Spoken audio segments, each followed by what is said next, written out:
L'homme ne vivra pas de pain seulement, mais de toute parole qui sort de la bouche de Dieu. Voici votre moment de méditation quotidienne.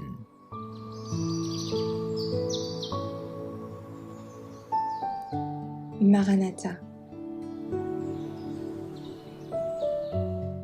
Le 3 août. Le caractère, qualité de l'âme. Le corail et le cristal ne sont rien auprès d'elle. La sagesse vaut beaucoup plus que des perles. Job 28, verset 18. Un caractère conforme à l'image divine, tel est le seul trésor que nous pourrons emporter dans l'éternité. Ceux qui se laissent maintenant instruire par le Christ emporteront avec eux, dans les demeures célestes, toutes les perfections divines qu'ils ont acquises ici-bas. Et dans le ciel même, nous continuerons à faire des progrès. La capacité mentale et le génie ne sont pas le caractère, parce que souvent, ils appartiennent à ceux qui ont justement l'opposé de ce qui est un bon caractère. La réputation n'est pas le caractère.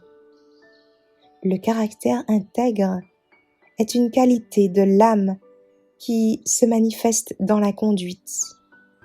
Un bon caractère est un capital plus précieux que l'or et l'argent. Ce capital n'est pas sujet aux paniques ou aux faillites, et il nous assurera de riches revenus après que toutes les possessions terrestres auront été emportées. Chacun devrait cultiver avec zèle l'intégrité, la fermeté, la persévérance. Ces qualités assurent à leurs possesseurs une puissance irrésistible qui le rend fort pour le bien, fort pour résister au mal, pour supporter l'adversité.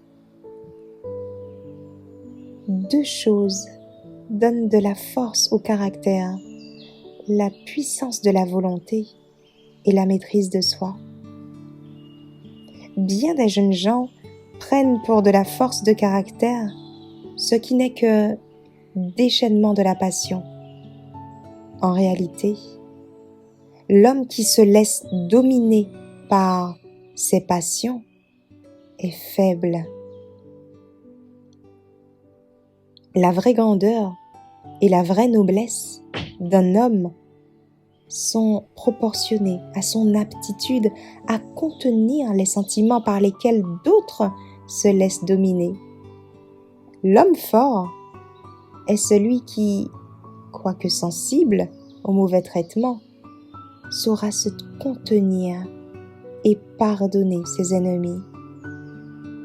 Si l'on considérait aussi important que les jeunes aient un beau caractère et une disposition aimable que d'imiter les modes du monde dans le vêtement et le comportement, nous verrions des centaines de jeunes là où aujourd'hui nous n'en voyons qu'un entrer dans la vie active, préparé à exercer une influence ennoblissante sur la société.